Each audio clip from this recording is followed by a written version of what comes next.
Hello, I'm Walter Cronkite. The Pepsi-Cola story begins in the year 1898 at the counter of a soda fountain in New Bern, North Carolina. History records that New Bern was the first capital of the state, but the town's claim to fame is Pepsi. It was the creation of an apothecary who owned the local pharmacy. His name, Caleb Bradham. Here he dispensed medicine and advice in the traditional fashion of a 19th century pharmacist. But behind his soda fountain, he served a refreshing elixir that customers called Brad's Drink. It wasn't first intended as a refreshment. Bradham had mixed oils and extracts with soda bicarbonate for many years. His goal was to create the perfect health drink. The inspiration may have come as early as 1893, but in the summer of 1898, the young, energetic druggist began selling his drink by the name Pepsi-Cola. It didn't take long for business to take off. First, he sold it by the glass, then by the gallon, and before long, Bradham was moving 5-gallon kegs of Pepsi syrup out his back door. Caleb Bradham embodied youth, vigor, and progress. Around New Bern, he was prominent and popular, and so was his new drink. Time to register a trademark and form a corporation. By New Year's Day, 1903, Caleb Bradham was president of the Pepsi-Cola Company. The first year, Pepsi sold almost 8,000 gallons of syrup. With his earnings, Bradham reinvested and started advertising, using Pepsi's first celebrity endorsement, his daughter. Mary Bradham became well known as the Pepsi Girl, and she did her job well. In 1904, sales doubled. Bradham's business had outgrown the pharmacy. That called for a new building, greater syrup production, and something new, bottling. In 1905, Bradham sold the first Pepsi-Cola bottling franchise to Henry Fowler of North Carolina.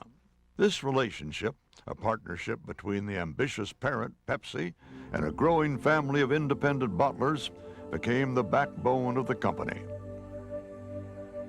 Ever the entrepreneur, Bradham envisioned Pepsi-Cola sales around the world, so he registered his trademark in Canada and Mexico. 1908 was a big year for Pepsi. In New Bern, Bradham opened the doors of the first official Pepsi-Cola home office. And in Charlotte, Pepsi-Cola was delivered by motorized truck for the first time.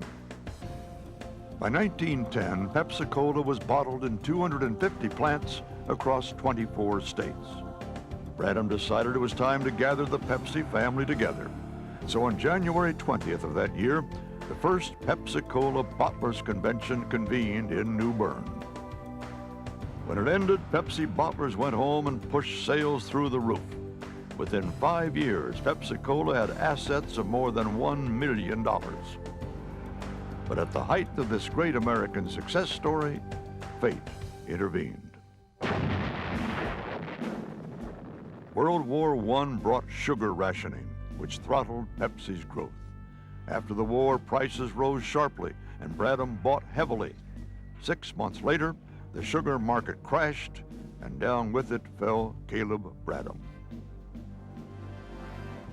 In his annual report for 1920, Bradham disclosed the loss of $150,000 to Pepsi shareholders.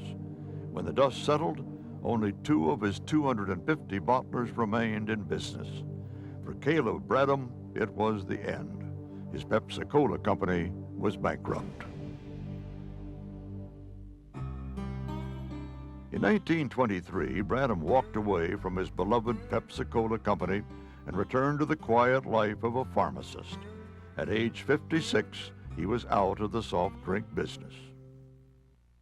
Through bankruptcy, Pepsi's formula and trademark were purchased by a financier named R.C. McGargle. He hoped to revive the distressed company on Wall Street. For the next 8 years, McGargle did what he could to prop up the value of Pepsi, only to face the stock market crash of 1929.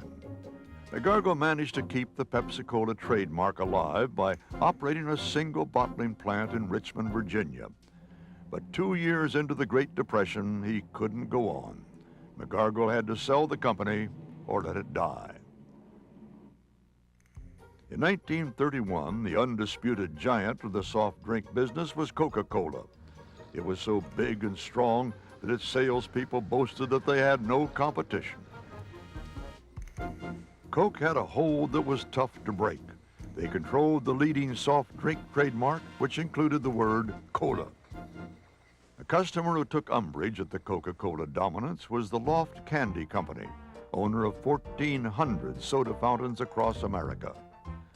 Loft's president was a man named Charles Guth, and he was tired of buying syrup at the retail price from what he considered an inflexible Coca-Cola company. So Guth decided to buy another brand, and he thought of Pepsi. When Guth inquired about buying Pepsi-Cola syrup in 1931, R.C. McGargle sold him the whole company.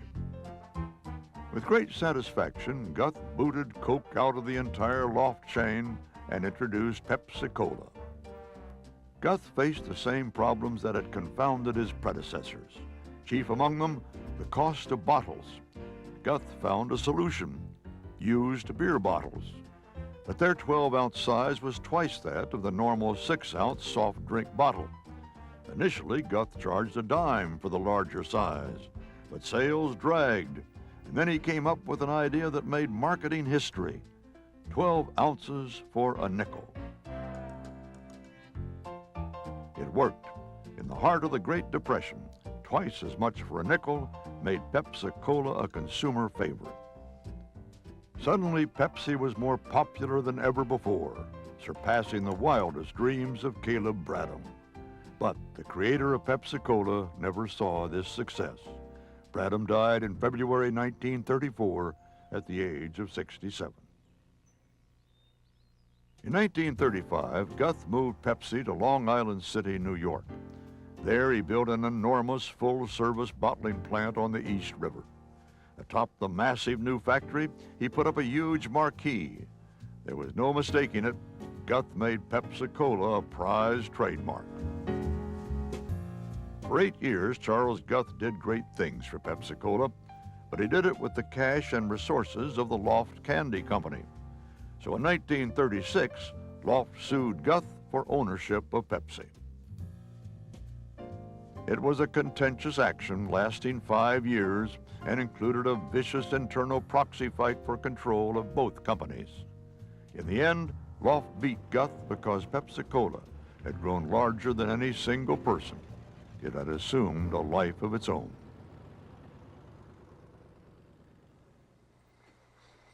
In 1938, a team of individuals representing the Loft Candy Company took control of Pepsi-Cola. Installed at the top was a man who had expertise in securities on Wall Street, but none in soda pop on Main Street. His name was Walter Mack. Building on the good taste of Brad's drink and Guth's gumption to sell twice as much for a nickel, Mack added something new: big-time advertising. And he thought of everything: skywriting, billboards, a nationally syndicated comic strip. But Walter Mack made Pepsi immortal with a song. Pepsi-Cola, it's the spot. 12 full ounces, that's a lot. Twice as much for a nickel, too. Pepsi-Cola is a drink for you. Nickel, nickel, Pepsi-Cola Hits the Spot was the first jingle in national radio advertising history. What's more, it became a hit record requested by listeners across America. Sung in every schoolyard, whistled on every street, remembered by an entire generation. The jingle's direct impact: sales.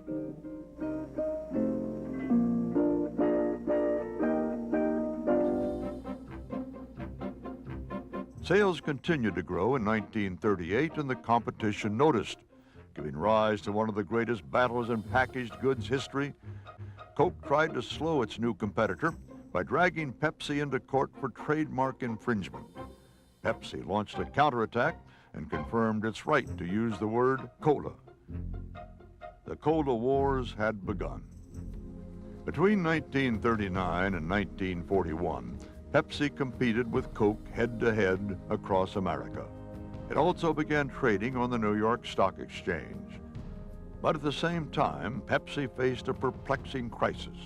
Opportunity existed to make the company grow exponentially, but a great force was working against growth: World War II. Despite the fact that Coke received a government contract to provide its soft drink to Allied troops around the world, Pepsi still persevered. One hallmark of the era was a new color scheme for the company logo: red, white, and blue. After the war, Pepsi rebounded when Walter Mack hired a man named William Forsythe to head up a new international division. Soon, Pepsi began to establish a presence in countries around the world. During these post-war years, Pepsi made big strides. This included the hiring of a former Coca-Cola executive, Al Steele. For 9 years, Al Steele presided over Pepsi-Cola, bringing new ideas and new strategies to the company. Steele was daring and willing to take risks. Steele introduced a new logo, a new slogan, and something else: glamour. He moved the company headquarters to an elegant address, 500 Park Avenue in New York City, and he featured haute couture in advertising. To physically upgrade the product's image, Steele unveiled a new bottle design, the swirl bottle, making Pepsi the most elegantly packaged soda of the day. But the most glamorous thing Al Steele did was bring his wife into the Pepsi family. Nobody in the world was more glamorous than Mrs. Steele. Her name was known around the world: Joan Crawford, siren of the silver screen. During Al Steele's watch, glamour translated into record Pepsi sales. By 1959, he had the company poised for greater success, and then suddenly he died.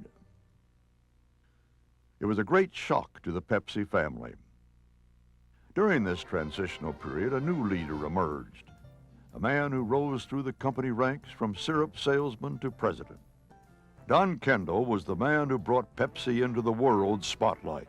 It happened in Moscow, 1959, at the U.S.-Soviet exhibition.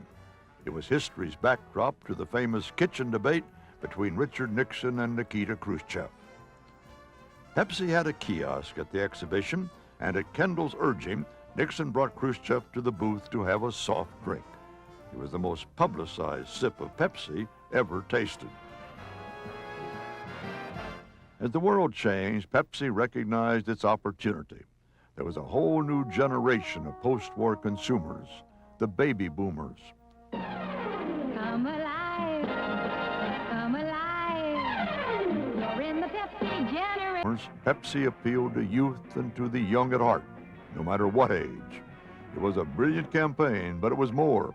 It was a new birth of Pepsi's total market shares to the product line. One new drink was Mountain Dew. Yahoo! Mountain Dew!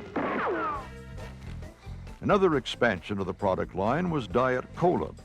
Pepsi couldn't afford to market a separate diet brand, so it took a bold leap. Pepsi created a diet soda and gave it the name of the trademark, Diet Pepsi. This was the soft drink industry's first line extension, and it became a sensation.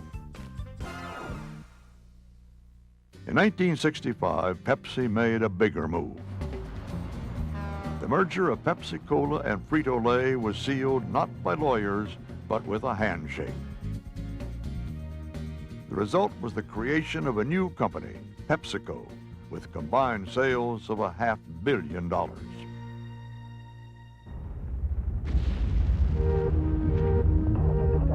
At the dawn of the space age, Pepsi, with its energetic new partner Frito-Lay, boldly explored new markets around the world. 1970, a new decade, a new threshold passed in sales, $1 billion, and for Don Kendall, a vision of new possibilities. That year, PepsiCo moved to Purchase, New York. Its new headquarters were a sight to behold, but no more impressive than a rapidly expanding bottom line. Sales soon doubled to $2 billion, and company ranks increased to 50,000. Fueling growth was award-winning advertising. One TV commercial that grabbed attention was called Puppies. It wasn't long before Pepsi found that its positive, hopeful spirit won support all over the world. Plants were opening in Mexico, Argentina, Scotland, the Philippines, and even behind the Iron Curtain. Still, wherever it went in the world, Pepsi had company. Coca-Cola was a formidable competitor. But in the mid-70s, Pepsi took them on straight up with something new, comparative advertising. Thus, the Pepsi Challenge was born. I want you to tell me which cola you prefer. Oh, Ma. Pepsi. Which do you like better? I prefer this one. In 1976, the Pepsi Challenge helped make Pepsi the top soft drink sold in supermarkets across America. And the challenge is no less powerful today.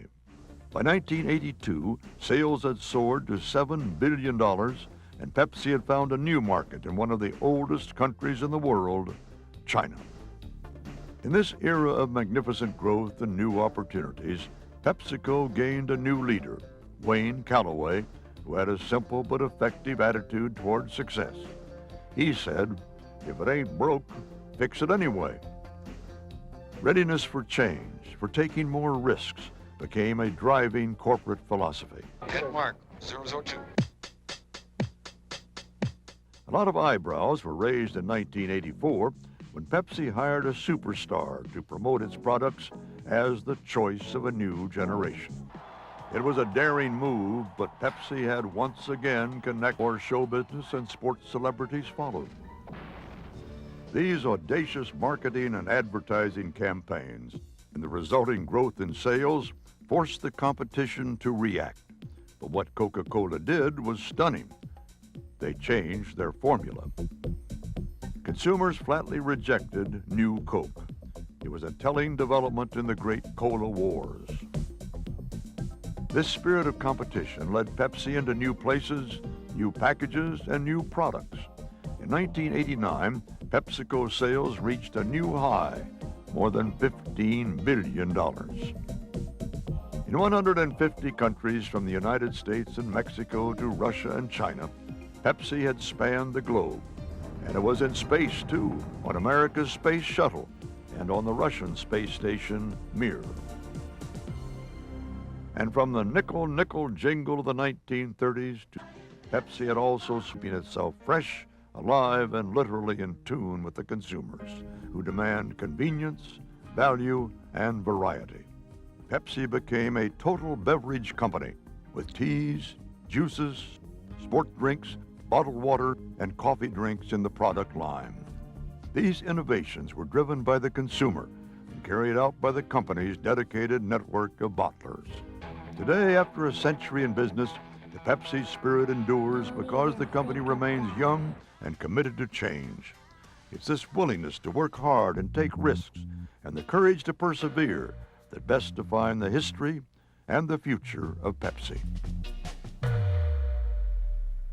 What began as a notion in a rural North Carolina drugstore is today a product that is sold in almost 200 countries and territories.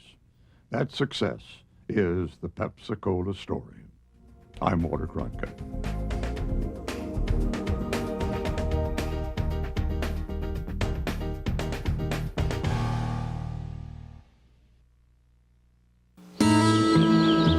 Grandpa, do you remember your first Pepsi? My first Pepsi was 1926, Homer's General Store.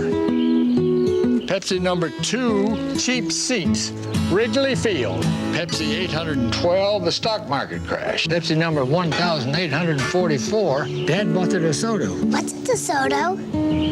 Pepsi 3922, Spam was invented. I was drinking Pepsi number 4203 when I met your grandma. 5,000. My dog Bruno got skunked. 14,030. Your dad repeated 3rd grade. Astronauts walked on the moon, 17,101. 20,990 was last Tuesday. And this is Pepsi 21,004, Kathy. Kelly. Kelly? Kelly.